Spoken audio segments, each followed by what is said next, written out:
Ma'am, you need to move. This seat isn't for people like you. The flight attendant's voice cut through the first-class cabin like a blade. 18 passengers turned to stare at the impeccably dressed black woman sitting in 3A, quietly reading financial reports. Dr. Amara Williams, 42, didn't look up from her papers. Her navy Armani suit was pristine. Her leather briefcase bore a subtle monogram, Williams Capital Partners. Her posture remained perfectly composed. Jessica Morrison, the blonde flight attendant, stood with arms crossed. Her voice grew louder. "Ma'am, I'm talking to you." This is one of those real-life stories that exposes how quickly assumptions can destroy careers. These touching stories remind us that power isn't always visible. Black stories like this one reveal the dangerous cost of prejudice in corporate America. Have you ever been so underestimated that people's assumptions became their biggest mistake? Flight 447 from JFK to Atlanta was scheduled to depart in 18 minutes. Gate 12A buzzed with typical pre-boarding chaos, but inside the aircraft, tension was building. Jessica Morrison had worked for Delta Airlines for 3 years. She prided herself on maintaining order in first class. Today, something felt off about the woman in 3A. "Excuse me, ma'am." Jessica's tone carried that particular brand of forced politeness reserved for difficult situations. "I need to verify your boarding pass." Amara finally looked up. Her dark eyes were calm, almost amused. "Is there a problem?" "Well, I just want to make sure everything's correct." Jessica's voice carried across the cabin. Several passengers were now openly watching. "First-class seats are very expensive. I'm sure there's been some confusion." In seat 2B, Marcus Chen, a tech blogger with 50,000 followers, had been live-streaming his airport adventures to kill time. His phone camera captured the entire exchange. The viewer count jumped from 12 to 47 in seconds. "My boarding pass is correct," Amara said quietly, returning to her documents. Jessica leaned closer, lowering her voice, but not enough. "Ma'am, I don't want to embarrass you, but these seats cost over $4,000. Perhaps you'd be more comfortable in coach where I belong." Amara's voice remained steady. The live stream viewer count hit 127. Marcus's comment section exploded. "At Real Talk, Wash Mike, this is insane. At Social Justice, now someone needs to record this. At Traveling, Mom, that flight attendant is way out of line." Jessica straightened up, her face flushing. "I'm just trying to help you find your actual seat." Amara reached for her phone, but Jessica misinterpreted the gesture. "Ma'am, please don't make this difficult. I can call security if needed." The words hung in the air. 14 minutes until departure. Gate agent Susan Rodriguez appeared at the aircraft door. Jessica waved her over with obvious relief. "Susan, we have a situation here. This passenger is refusing to provide proper documentation for first class." Susan, a 28-year veteran of airline service, glanced at Amara with practiced efficiency. She saw an elegantly dressed black woman who didn't look like the usual first-class demographic. Old patterns clicked into place. "Ma'am, I'm going to need to see your boarding pass and ID," Susan said, her tone carrying authority. Amara handed over both documents without protest. Susan studied them with exaggerated care, as if examining forgeries. "These appear to be in order," Susan said slowly. "But I'm still concerned about..." "About what, exactly?" Amara's voice carried a subtle edge now. The live stream had 312 viewers. Marcus's hands were steady as he captured every word. "Well, there have been issues with upgrades that weren't properly processed," Susan said. "Sometimes the system makes mistakes."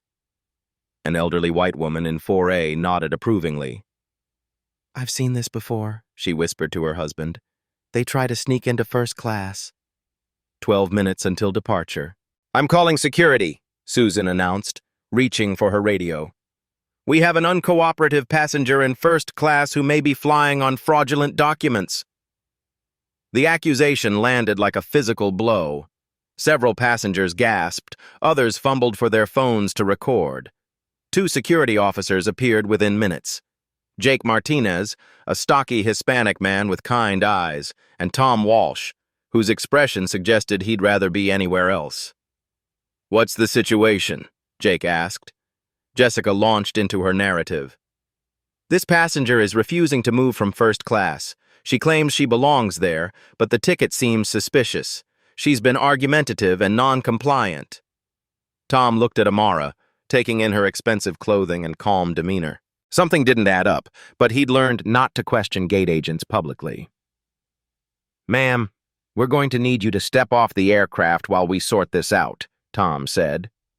The live stream hit 847 viewers. Comments poured in. "At Legal Eagle NY, this is racial profiling, plain and simple. At Business Traveler, I fly first class all the time, never seen this treatment. At Activist Mama, record everything. This is evidence." 8 minutes until departure. Flight manager David Foster arrived, slightly out of breath. At 42, he'd handled thousands of passenger disputes.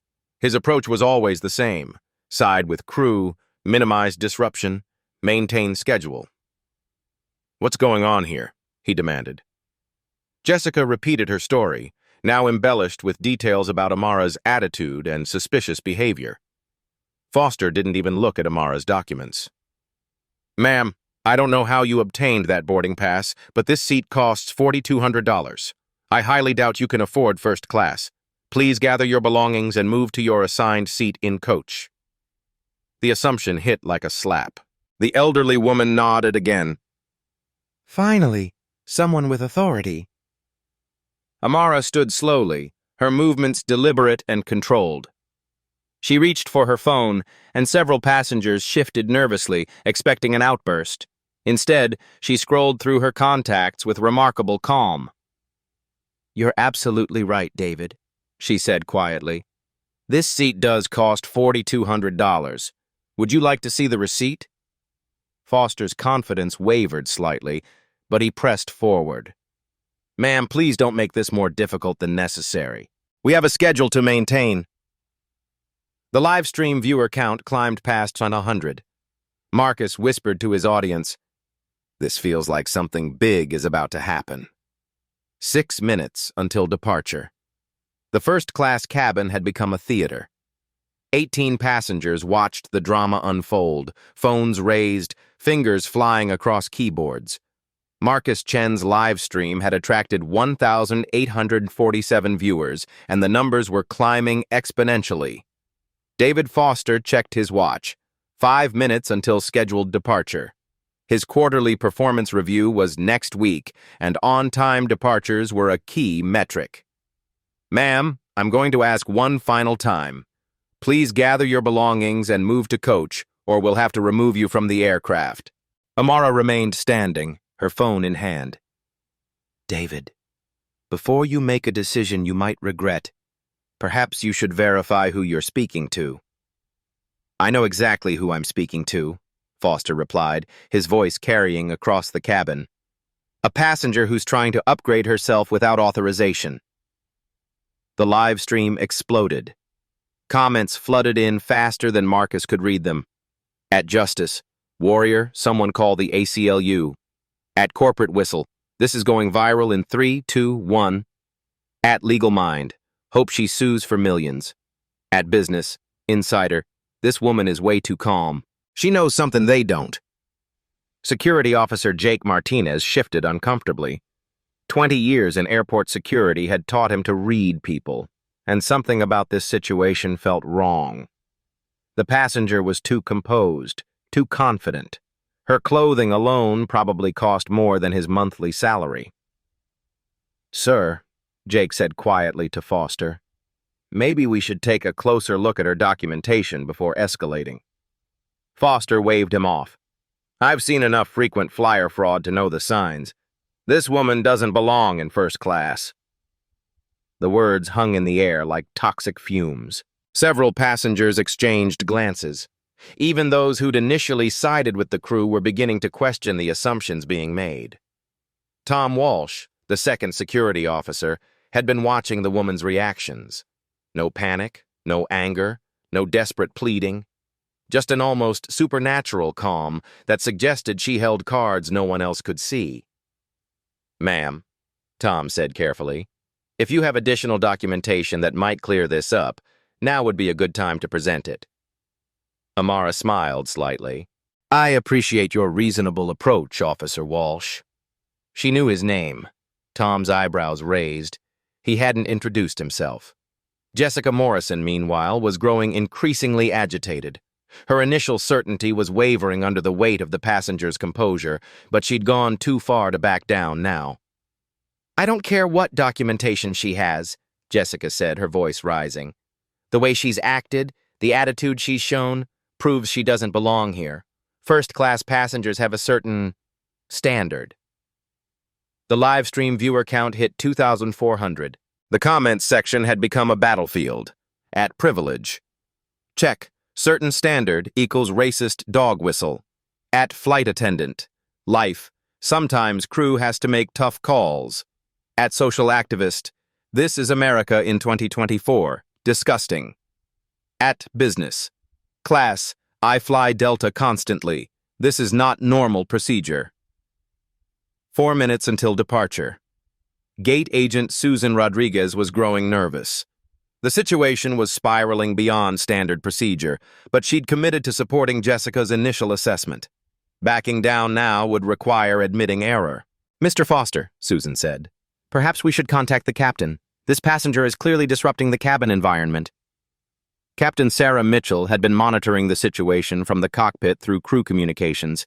A 15-year veteran with Delta, she'd navigated countless passenger disputes, but something about this one felt different. "Foster, what's the holdup?" came her voice through his radio. "We have a slot to maintain." "Uncooperative passenger, Captain. We're handling it." "Copy. But handle it fast. Air traffic control is asking for our departure time." The pressure was mounting from all sides. Foster felt the weight of delayed departure penalties, angry passengers, and corporate metrics breathing down his neck. "Ma'am, this is your final warning," he announced loudly enough for the entire cabin to hear. "Move to coach immediately or you'll be removed from this aircraft and potentially banned from future Delta flights."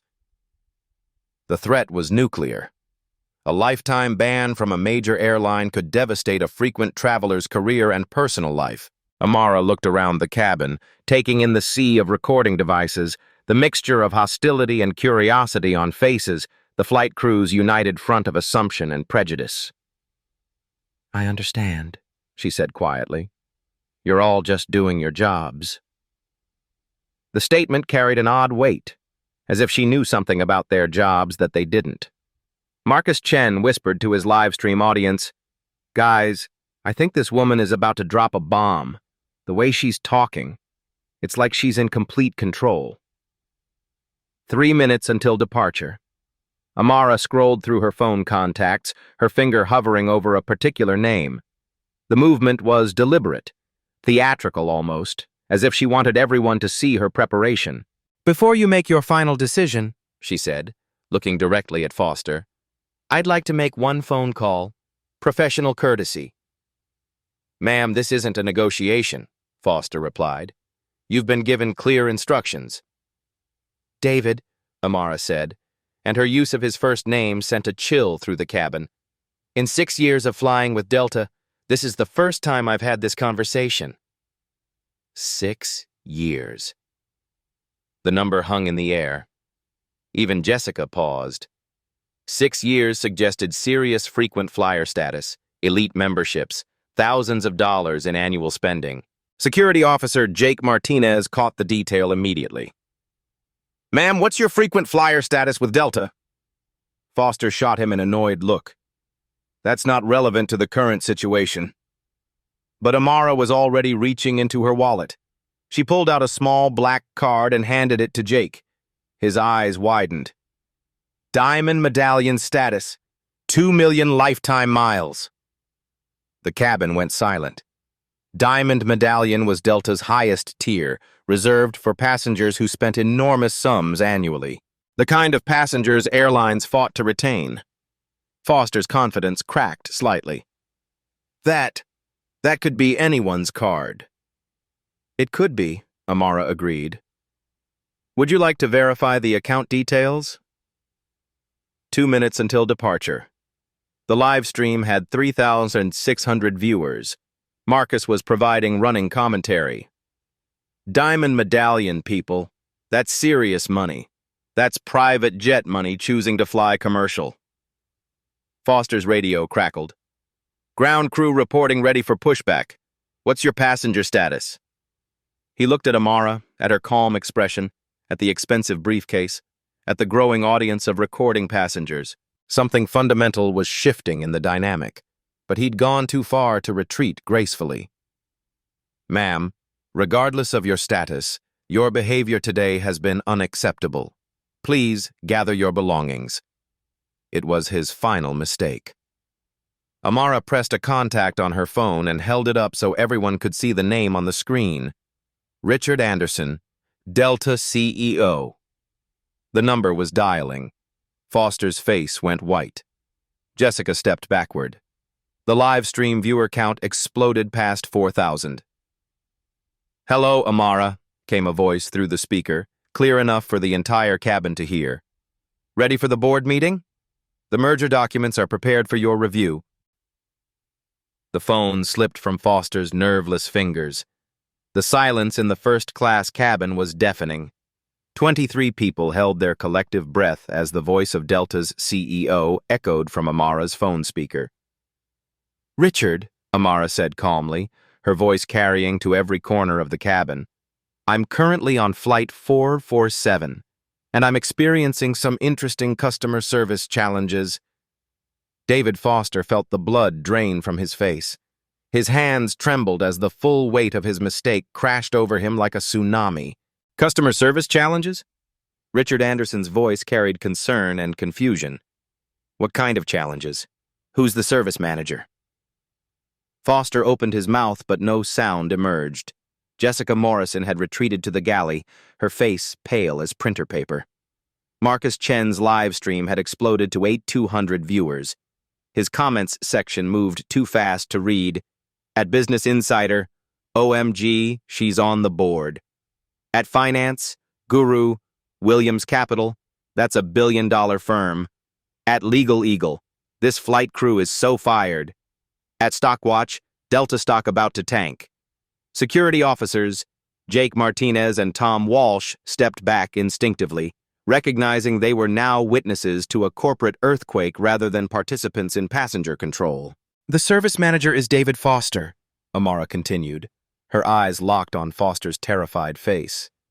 He's been very thorough in explaining Delta's seating policies. Put him on the phone, Anderson's voice carried executive authority that made everyone in the cabin straighten up. Foster shook his head frantically, but Amara held the phone toward him with an expectant smile. Mr. Anderson, sir? Foster stammered. Foster, what the hell is going on? Why is Dr. Williams calling me about customer service? Dr. Williams. The title hit the cabin like another shockwave. Foster's quarterly reviews suddenly seemed like the least of his problems. Sir, there was a misunderstanding about seating arrangements, Foster managed to whisper. A misunderstanding? Anderson's voice rose. You're telling me that one of our board members, the CEO of our largest private investor, is calling me about a seating misunderstanding? The elderly woman in 4A, who had been nodding approvingly at the crew's treatment of Amara, now slumped in her seat as if trying to disappear. Her husband stared at his hands. Jake Martinez was the first to find his voice. Ma'am, Dr. Williams, we had no idea. The crew said what exactly? Amara asked, though her tone remained remarkably gentle given the circumstances. The live stream hit 12,000 viewers. Marcus whispered to his audience, This is the most insane plot twist I've ever witnessed. She's not just rich. She's not just successful. She literally owns part of this airline. Jessica Morrison emerged from the galley, tears streaming down her face. Dr. Williams, I made a terrible mistake. I thought... You thought what, Jessica? Amara's voice carried no anger, just genuine curiosity. I assumed, Jessica's voice broke. I saw you and I just assumed you didn't belong in first class. I'm so sorry. The honesty was brutal and necessary. 18 passengers watched a woman confront her own prejudices in real time. "Richard," Amara said, returning to the phone, "I think this conversation needs to continue in person. Are the merger documents ready for this afternoon's meeting?" Anderson's voice carried fresh concern. "Amara, please tell me this incident isn't going to affect the European acquisition." The European acquisition. The live stream comments exploded with financial speculation. Marcus provided context for his viewers. "Guys, they're talking about merger documents. This woman isn't just on the board. She's part of major corporate decisions." "That depends," Amara said carefully, "on how seriously Delta takes its commitment to treating all passengers with dignity." Foster found his voice, though it came out as a croak. "Dr. Williams, please. This was all a terrible misunderstanding. We can make this right." "Can you?" Amara asked. "How exactly do you make this right, David?" The question hung in the air. Foster looked around desperately, seeing his career crumbling in real time, broadcast to thousands of viewers and recorded on dozens of phones. Captain Sarah Mitchell's voice crackled through Foster's radio. "Ground crew is asking about departure. What's our status?" Foster looked at the radio, then at Amara, then at the sea of recording devices surrounding him. "Captain, we need to return to the gate." "Return to the gate? We haven't left yet. What's going on down there?" Amara reached for Foster's radio. He handed it over without resistance. "Captain Mitchell, this is Dr. Amara Williams. I'm a member of Delta's board of directors, and we need to have a conversation." Static silence filled the cabin for 10 seconds. "Dr. Williams?" Captain Mitchell's voice carried shock and recognition. "Ma'am, what can I do for you? First, please inform ground control that we'll be delayed. Second, please join us in the cabin when you're available. We need to discuss some operational procedures." "Yes, ma'am. Right away." The live stream had reached 18,000 viewers. Marcus was providing play-by-play commentary like a sports announcer.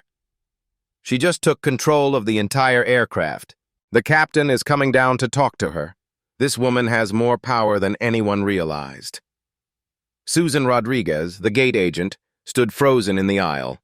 28 years of airline experience had never prepared her for this scenario.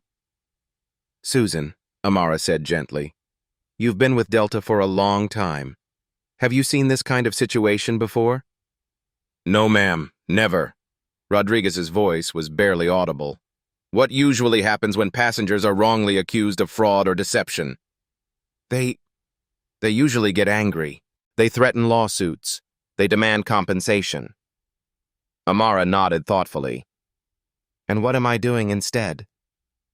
Rodriguez looked around the cabin, at the recording devices, at the live stream still broadcasting, at the 23 people witnessing this unprecedented moment.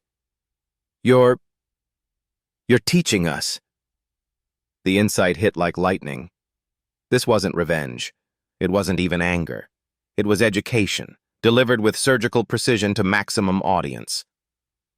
Captain Mitchell appeared in the cabin doorway. A tall woman with silver hair and command presence, she'd flown for Delta for 15 years and had never seen anything like this.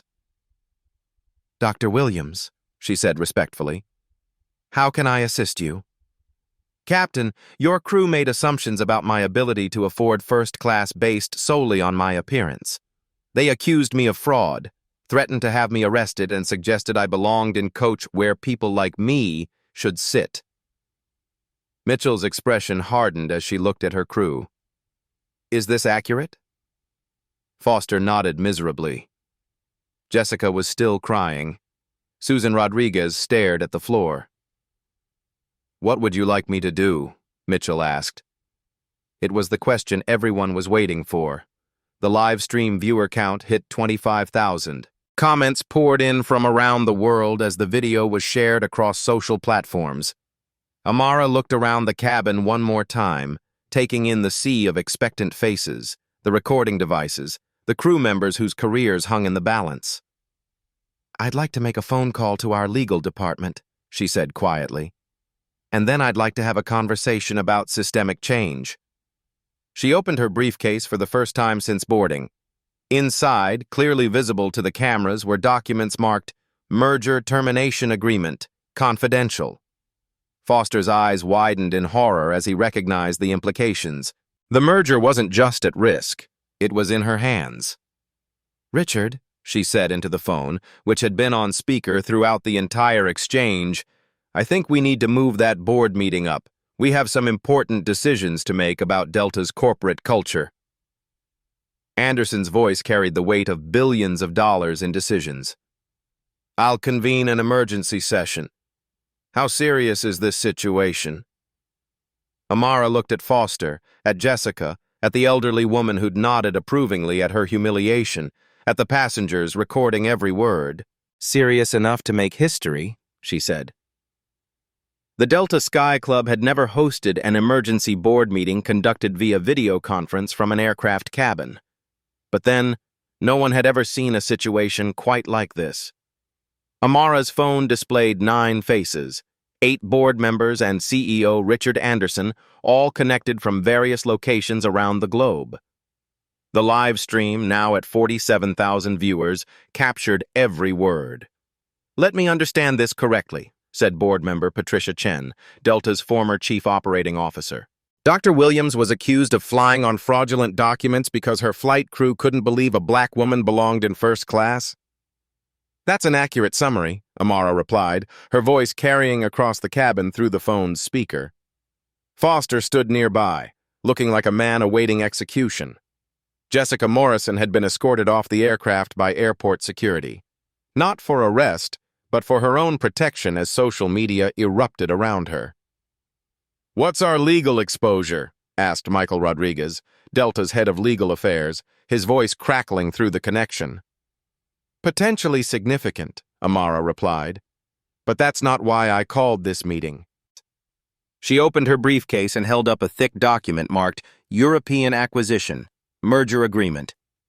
"Our merger with Eurowings is scheduled for final approval in 4 hours. The acquisition is valued at $50 billion and requires my firm's approval for the 67% majority needed to proceed." The board members' faces tensed on the screen. Marcus Chen whispered to his live stream audience, $50 billion merger, guys. She can literally kill this deal with one signature." Anderson's voice carried barely controlled panic. "Amara, surely we can resolve this internally without affecting the merger." "Can we?" Amara asked. "Let me share some data that might interest the board." She pulled out her tablet and began reading. In the past 18 months, Delta has received 14,700 customer complaints. 41% involved allegations of discrimination. Our customer satisfaction scores have dropped 23% in the same period. The numbers hit like physical blows. Board member James Wu, representing institutional investors, shifted uncomfortably on screen. "Furthermore," Amara continued, "our flight crew demographics show 78% white staff, with only 4% black representation in senior management positions. Our diversity training consists of a 40-minute online module completed once every 2 years." Captain Mitchell, still standing in the cabin doorway, winced at the statistics. "The incident you witnessed today isn't an anomaly. It's a symptom of systemic issues that are damaging our brand, alienating customers, and creating legal liability." Anderson interrupted. "What are you proposing?" Amara looked directly at the camera capturing the live stream, knowing her words would reach far beyond the boardroom. "I'm proposing 3 options for this board to consider. Option 1. We proceed with the merger as planned, but Williams Capital divests our entire stake, $2.1 billion, within 12 months. The board members' faces went pale. Williams Capital wasn't just an investor. They were the cornerstone of Delta's financial stability. Option 2. We implement cosmetic changes. Public apology, crew retraining, Jessica gets fired. Williams Capital reduces our stake to 5% and steps back from strategic involvement. Foster made a small sound of distress. Even option 2 would devastate Delta's position in the marketplace. Option 3, Amara said, her voice carrying the quiet authority that had built a financial empire. Delta commits to comprehensive systemic reform. Real change, measurable metrics, accountability at every level. In return, Williams Capital not only maintains our stake, but increases it by $800 million over the next 18 months. The silence stretched for 30 seconds. Marcus whispered to his 52,000 viewers. She just offered them 800 million reasons to change their culture. Board member Susan Taylor, representing employee unions, was the first to speak. What exactly would comprehensive reform look like? Amara was ready. First, implementation of the Delta Respect Protocol, a real-time bias reporting app for passengers. Every complaint investigated within 24 hours, results published quarterly. She paused to let that sink in. Second, Executive Shadow Program. Every C-suite executive flies incognito once per month, experiencing service as regular customers. No special treatment, no crew notifications. Anderson's voice carried interest despite the circumstances. Continue. Third, cultural intelligence training. Not online modules, but comprehensive workshops conducted by third-party specialists. Every customer-facing employee, every 6 months, with testing and certification requirements. The live stream comments were exploding. At Business School, this is a masterclass in stakeholder capitalism. At Social Justice, using capitalism to fight racism. Brilliant. At Investor, daily, stock market gonna love this transparency. Fourth, Amara continued, diverse leadership initiative. 50% BIPOC hiring goals for all management positions with executive compensation tied to diversity metrics. Foster, listening to his industry being revolutionized in real time, looked simultaneously terrified and fascinated. Fifth, establishment of an independent passenger advocate office, ombudsman for discrimination complaints, reporting directly to this board rather than operational management. Board member Chen leaned forward on screen. The financial commitment for these changes would be substantial. Approximately $40 million in first-year implementation costs, Amara replied without hesitation. But customer retention improvements and reduced legal liability should generate positive ROI within 18 months. She had run the numbers. Of course, she had run the numbers. The merger agreement contains a material adverse change clause, she continued. Today's incident, now viral across social media platforms, constitutes potential reputational damage that could trigger termination provisions. The legal threat was clear but delivered without emotion. This wasn't blackmail, it was business analysis. Anderson's voice carried resignation and respect. What's your timeline for decision? Amara checked her watch. The merger vote is scheduled for 4 p.m. Eastern. It's currently 11:47 a.m. I need board approval for the reform package by 3 p.m. or Williams Capital exercises our termination option. 4 hours and 13 minutes to save a $50 billion deal. I'll need to caucus with institutional investors, said Wu. Legal needs to review implementation requirements, added Rodriguez. HR will require budget projections for training programs, said Taylor. Amara nodded patiently. I understand everyone has constituencies to consider, but I want to be clear about something. She looked around the cabin, at the passengers still recording, at Captain Mitchell, at Foster, whose career hung in the balance.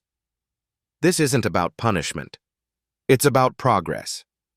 The crew members who mistreated me today were following patterns ingrained by inadequate training and cultural blind spots. They're symptoms, not the disease. The compassion in her voice surprised everyone, including the live stream audience. Jessica Morrison doesn't need to be destroyed. She needs to be educated. David Foster doesn't need to be fired. He needs to understand how his assumptions damaged both customer relationships and corporate reputation. Foster's eyes filled with tears of relief and shame. But the system that created today's incident does need to die, and we have an opportunity to kill it in a way that benefits everyone: customers, employees, shareholders, and society. Board member Chen spoke first. I move for emergency vote on the reform package. Seconded, said Wu. All in favor? One by one, faces on the screen voted. The decision was unanimous. Motion carries, Anderson announced. Dr. Williams, you have your reform package. Implementation begins immediately. The live stream audience erupted. 67,000 viewers watched history being made in real time. Thank you, Amara said simply. Now shall we discuss the merger timeline? The merger proceeds as scheduled, Anderson confirmed. Eurowing's leadership will be impressed by our proactive approach to operational excellence. As the board meeting concluded, Captain Mitchell stepped forward. Dr. Williams, on behalf of Delta Airlines, I offer our sincere apologies for today's treatment. It was unacceptable. Apology accepted, Captain. Now let's make sure it never happens again. Foster approached hesitantly. Ma'am, I don't know how to thank you for your mercy. David, Amara said gently, you can thank me by becoming the manager who ensures no passenger ever experiences what I experienced today. Yes, ma'am. I will. As the cabin slowly returned to normal, Marcus Chen addressed his live stream audience one final time before ending the broadcast. Folks, we just witnessed the most expensive lesson in corporate accountability ever delivered. This woman turned humiliation into transformation. That's real power. The merger would proceed, the reforms would be implemented, and the airline industry would never be quite the same.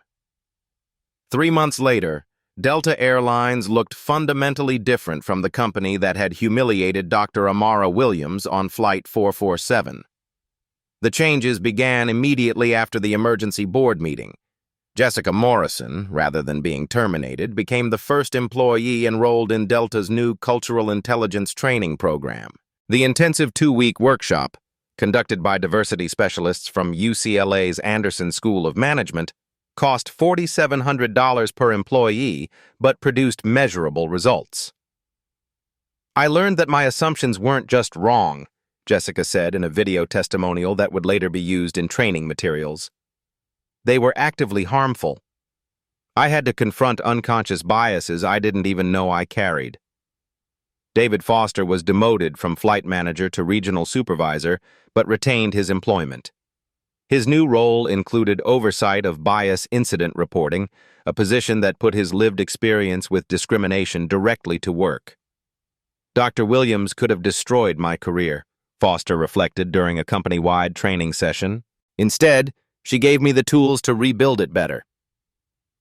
The Delta Respect Protocol app launched 6 weeks after the incident. In its first month, passengers filed 1,247 reports of discriminatory treatment. Unlike previous complaint systems that disappeared into bureaucratic black holes, every report received investigation within 24 hours. Results were published quarterly on Delta's website, creating unprecedented transparency in airline customer service. The data was sobering. 41% of discrimination complaints involved race, 32% involved age, and 18% involved physical appearance or perceived economic status. But transparency created accountability. Within 90 days, discrimination incidents dropped 63% system-wide. The Executive Shadow Program produced its own revelations. CEO Richard Anderson, flying coach from Detroit to Phoenix under an assumed name, experienced a 3-hour delay with no communication, overpriced food, and a gate agent who dismissed his concerns with barely concealed contempt. I spent 15 years in airline leadership, Anderson wrote in his quarterly report to shareholders, and I had no idea how poorly we sometimes treat customers who don't have elite status. His experience led to immediate changes in delay communication protocols and customer service training. Board member Patricia Chen, traveling from New York to Los Angeles in basic economy, found herself questioning policies she'd approved in boardrooms but never experienced firsthand. When you're sitting in a middle seat for 6 hours with no access to water because the flight attendant is too busy serving first-class passengers, you understand customer frustration differently, she noted in her shadow report. The cultural intelligence training expanded beyond customer-facing employees to include management, pilots, and ground crew. The program, designed by Dr. Maria Santos from Stanford's Graduate School of Business, combined psychological research with practical scenarios. Employees learned to recognize implicit bias, practice inclusive communication, and understand the business case for diversity. Most importantly, they learned that discrimination wasn't just morally wrong, it was economically destructive. The Diverse Leadership Initiative produced rapid changes in hiring and promotion patterns. Within 6 months, BIPOC representation in management roles increased from 4% to 18%. The change wasn't just statistical, it was cultural. New managers brought different perspectives, different networks, and different approaches to problem solving. Customer satisfaction scores reflected the change, rising 28% in the program's first quarter. The Passenger Advocate Office, led by former civil rights attorney Dr. James Washington, processed 2,847 cases in its first quarter. Unlike traditional customer service departments that focused on minimizing payouts, the Advocate Office prioritized resolution and education. Washington's team didn't just handle complaints, they identified systemic patterns and recommended policy changes. When data showed that passengers with non-European names faced longer security screenings, the office worked with TSA to implement bias training for airport security personnel. The financial results exceeded projections. Customer retention improved 34% in the first 6 months. Online reviews shifted from complaints about discrimination to praise for cultural sensitivity. The Net Promoter Score, a key measure of customer loyalty, reached its highest level in company history. But the most significant change wasn't measurable in spreadsheets or quarterly reports. It was visible in daily interactions between staff and passengers, in the confidence of employees who felt equipped to handle difficult situations, and in the trust of customers who no longer feared being judged by their appearance. Marcus Chen, the tech blogger whose live stream had captured the original incident, returned to Delta 6 months later. His flight from San Francisco to Atlanta was unremarkable in the best possible way: professional service, respectful treatment, and no assumptions about his ability to afford first class. "The difference is night and day," he told his 250,000 followers. "This is what happens when companies choose to evolve instead of making excuses." The European merger proceeded on schedule, with Eurowings executives impressed by Delta's proactive approach to cultural change. The combined airline became an industry leader in diversity and inclusion, attracting top talent and loyal customers. Jessica Morrison, now a senior training coordinator, often shared her story with new employees. "I thought I was protecting first class from people who didn't belong," she would say. "I learned that my job was actually to make everyone feel like they belonged." The reforms weren't perfect. Change takes time, and old patterns die hard. But the foundation was solid. Systems that promoted accountability, training that addressed root causes, and leadership that measured success by inclusion rather than exclusion. 18 months after Flight 447 became the most expensive customer service lesson in aviation history, the impact extended far beyond Delta Airlines. The incident inspired legislation in 12 states requiring bias training for public-facing transportation employees. Airlines across the industry adopted similar reporting protocols, afraid of becoming the next viral discrimination story. Dr. Amara Williams received invitations to speak at 47 corporate conferences, sharing her methodology for using economic leverage to drive social change. Her approach became known as stakeholder activism, using investor power to transform corporate culture from within. "The most effective protest isn't always the loudest one," she told audiences at Stanford, Wharton, and Harvard. Sometimes the quietest voice in the room holds the most power. Her story became part of business school curricula worldwide, teaching future leaders that diversity and profitability weren't opposing forces, but complementary strengths.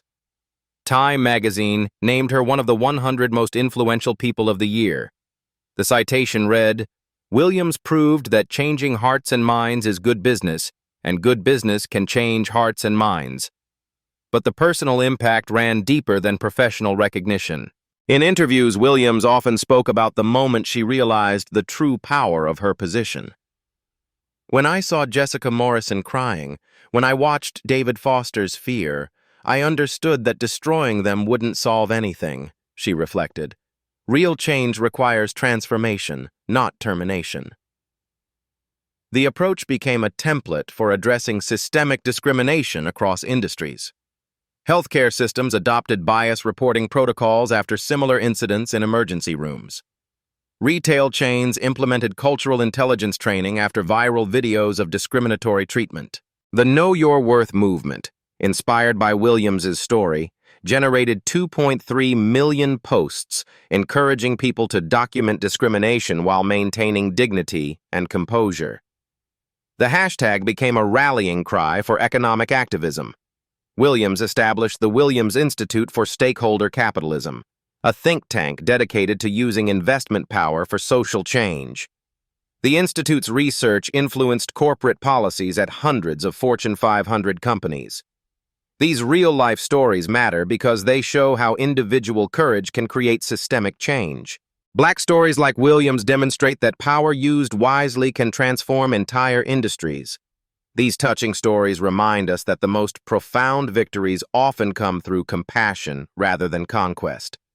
Delta's transformation continued long after the initial reforms. Customer satisfaction scores remained at historic highs. Employee engagement improved dramatically as staff felt empowered to address discrimination proactively rather than reactively. The airline industry, once notorious for passenger mistreatment, began leading corporate America in diversity and inclusion metrics. The change wasn't just cosmetic. It was fundamental, affecting everything from hiring practices to service protocols. Jessica Morrison, now Delta's Director of Cultural Intelligence, often reflected on her transformation. "Dr. Williams could have ended my career with a phone call. Instead, she gave me a career worth having." David Foster, promoted to Regional Director of Customer Experience, implemented bias prevention programs that were adopted industry-wide. His work earned recognition from the Department of Transportation for excellence in customer service. The merger with Eurowings succeeded beyond projections, creating the world's most culturally diverse airline network. The combined company's stock price increased 42% in the 18 months following the merger, driven largely by improved customer loyalty and operational efficiency. These life stories prove that sustainable change comes through education, not elimination. When we approach discrimination with wisdom rather than anger, we create opportunities for growth that benefit everyone. Your voice matters more than you think. Have you witnessed discrimination that went unchallenged? Share your story in the comments below. Sometimes the person being mistreated has more power than anyone realizes, including themselves. Hit subscribe if you believe in using intelligence and influence to create lasting change. Share this video with someone who needs to understand that quiet dignity often speaks louder than angry protests.